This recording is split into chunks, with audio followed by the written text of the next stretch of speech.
Bismillahirrahmanirrahim. Assalamualaikum warahmatullahi wabarakatuh. Sebelumnya kita kenalan dulu.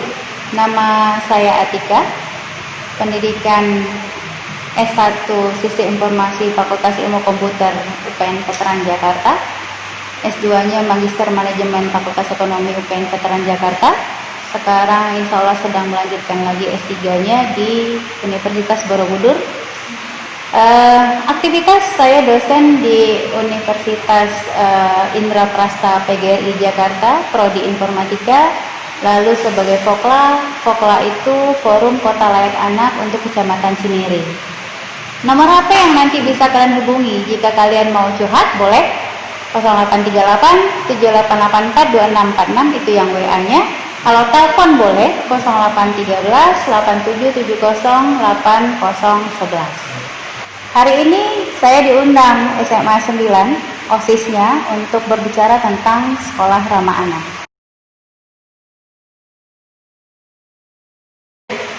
Siapa kamu?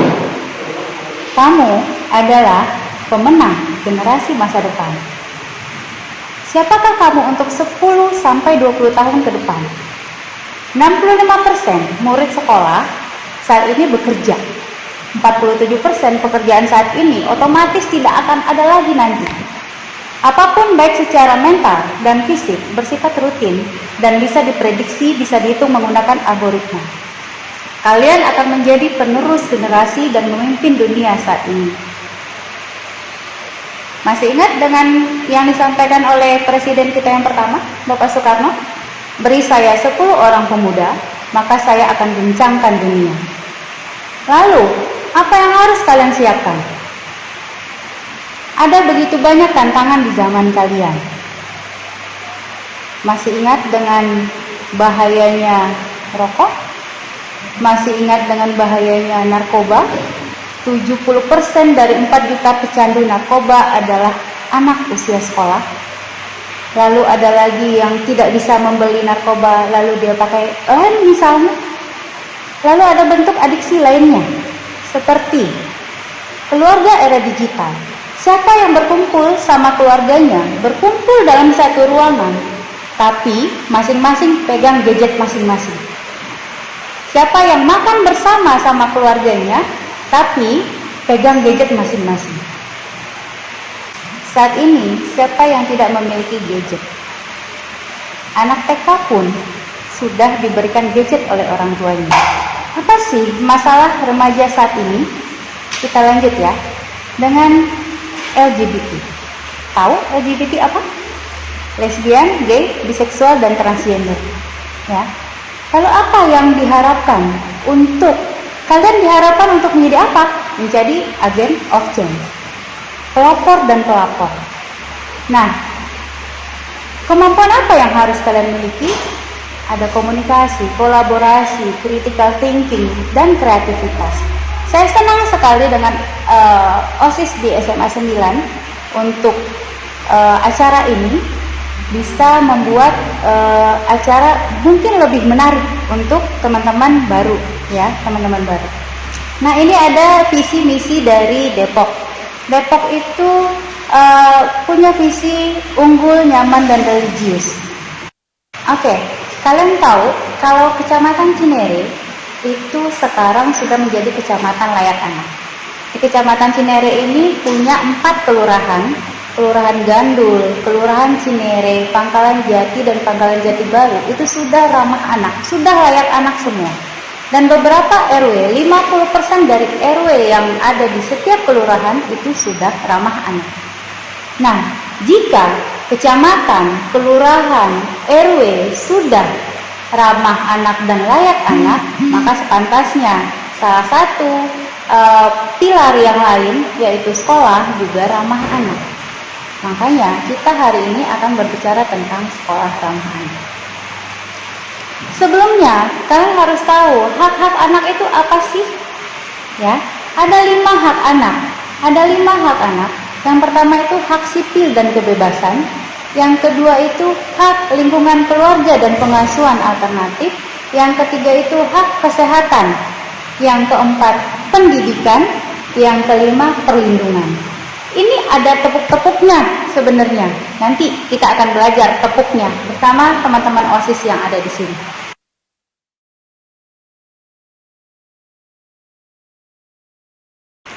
Tepuk hak anak. HCB selalu ada kesehatan, pendidikan, perlindungan. Oke.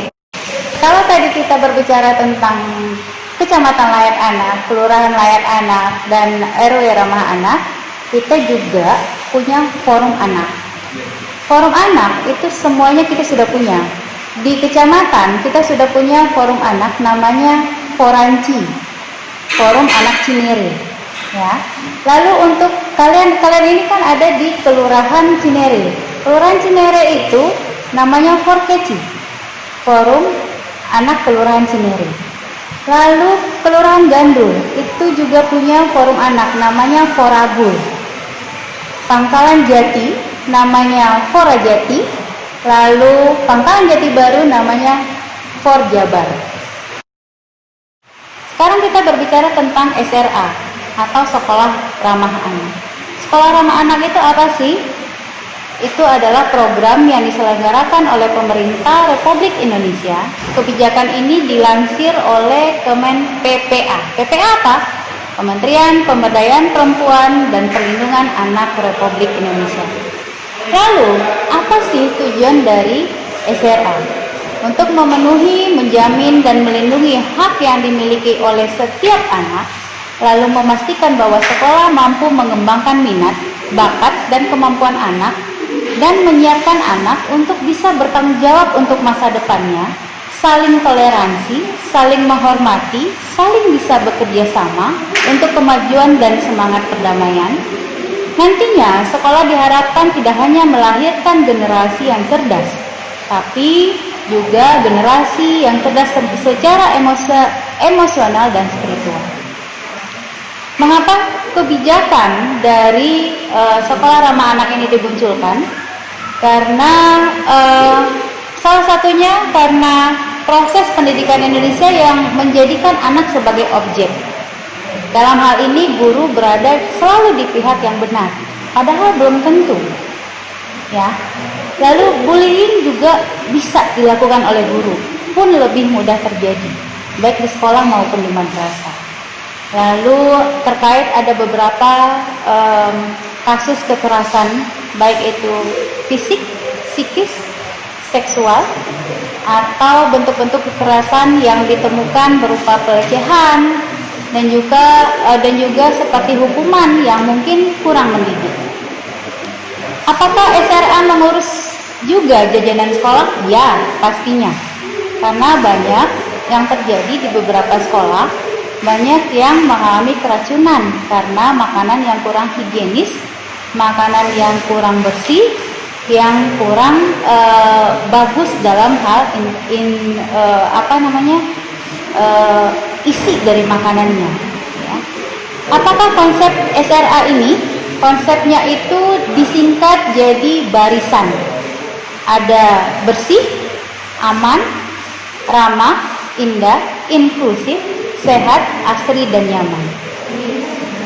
Berikut ada 6 komponen penting SRA. Yang pertama, adanya komitmen tertulis. Jadi SRA ini harus ada komponen tertulis dari semua yang berada di sekolah, baik itu kepala sekolah, guru, yayasan, jika ada yayasan, bahkan murid dan yang ada lainnya di sekolah. Lalu ada pelaksanaan proses pembelajaran ramah anak di sekolah. Artinya anak bisa merasakan nyaman di lingkungan sekolah, ya, seperti perlakuan dari guru dan teman-teman yang baik di sekitarnya. Lalu yang ketiga, adanya para pendidik dan tenaga pendidikan yang terlatih serta memahami hak anak. Yang tadi kita sudah bahas tentang 5 hak anak. Ya, artinya apa? Pendidik memang memiliki kompetensi di bidangnya dan bisa memperlakukan anak sesuai dengan hak yang dimiliki oleh anak. Lalu yang keempat, sarana dan prasarana sekolah yang ramah anak. Ini artinya anak merasa nyaman terhadap fasilitas sekolah yang ia gunakan. anak tidak merasa takut atau terancam dari segi keselamatan. Kalau SMA 9 bagus karena berada di komplek perumahan. Paling tidak kalau mau nyebrang jalan pun tidak harus takut-takut karena sini tidak banyak kendaraan. Lalu ada yang kelima, itu partisipasi dari anak sendiri dalam pelaksanaan program ini, itu harus ada. Yang keenam, partisipasi dari orang tua sebagai pendidik utama. Ingat, pendidikan madrasah yang pertama adalah keluarga. Ya, guru hanya membantu mengembangkan minat dan bakat dari siswa. Selanjutnya, indikator SRA. Kita singkat sekolah ramah anak dengan SRA. Indikatornya apa? Yang pertama, murid-muridnya memiliki sikap anti kekerasan, memiliki sikap toleransi yang tinggi, setia kawan, peduli lingkungan, dan bangga terhadap sekolahnya. Yang kedua, siswa bebas dari kekerasan fisik, seksual maupun emosional, ya, baik dari guru maupun temannya. Contohnya tidak mengata-ngatai anak yang dengan perkataan bodoh atau nakal gitu ya, tidak melabeli anak dengan sebutan yang seperti itu. Selanjutnya, anak diperlakukan secara adil, tidak ada sara, ya. Lalu si anak merasa aman dan nyaman dalam kegiatan bersekolah, termasuk belajar di kelas yang rapi dan bersih dan lingkungan sekolah yang tidak membahayakan dan tertata baik.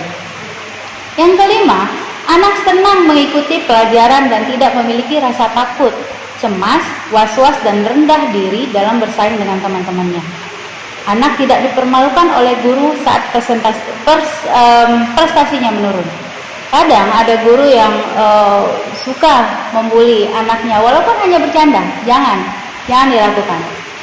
Lalu yang selanjutnya, anak terlibat dalam kepedulian terhadap lingkungannya. Antara lain mungkin di lingkungannya ada kerja bakti di sekolah, atau membersihkan sekolah, ruangan sekolah bersama-sama gitu ya. Itu juga termasuk indikator dari SRA. Selanjutnya, orang tua juga bisa bertanya kepada anak. Jadi orang tua juga memiliki info yang memadai tentang anak di sekolah. Bertanya pada anak, apa yang dijual di kantin sekolah, atau berbahayakah gitu ya, atau terlalu banyak micinkah gitu ya. Nah, itu juga bisa. Lalu anak tidak dilibatkan dalam urusan keuangan. Ini yang sering terjadi. Tolong pihak sekolah gitu ya, jangan melibatkan anak dalam hal keuangan. Selalu terjadi seperti itu. Anak misalnya belum bayaran di sekolah. Nah, nanti gurunya minta, bilang ya sama orang tuanya, tolong jangan dilibatkan anak. Kalau misalnya mau meminta, langsunglah ke orang tuanya yang bersangkutan, ya. Lalu misalnya ada kegiatan amal di sekolah, yang lainnya bayar sekian, yang lainnya menyumbang sekian, jangan ditargetin anak untuk menyumbang, ya. Lalu selanjutnya, tata tertib sekolah itu transparan. Jadi orang tua dan anak itu bisa mengakses dan memahami dari awal tahun pelajaran. Demikian pula dengan sanksinya. Sanksinya harus jelas, ya. Kalau misalnya ketinggalan buku PS atau belum mengerjakan PS, sanksinya apa? Dan itu harus dengan sanksi yang mendidik. Jangan sampai sanksi yang benar-benar menghakimi anak. Itu tidak boleh dilakukan. Baik. Mungkin untuk kesempatan kali ini sekian yang bisa saya sampaikan. Saya bangga sekali bisa berbicara di depan kalian, anak-anak kebanggaan bangsa. Terima kasih OSIS SMA 9 yang telah mengundang ke sini. Oke, terima kasih. Assalamualaikum warahmatullahi wabarakatuh.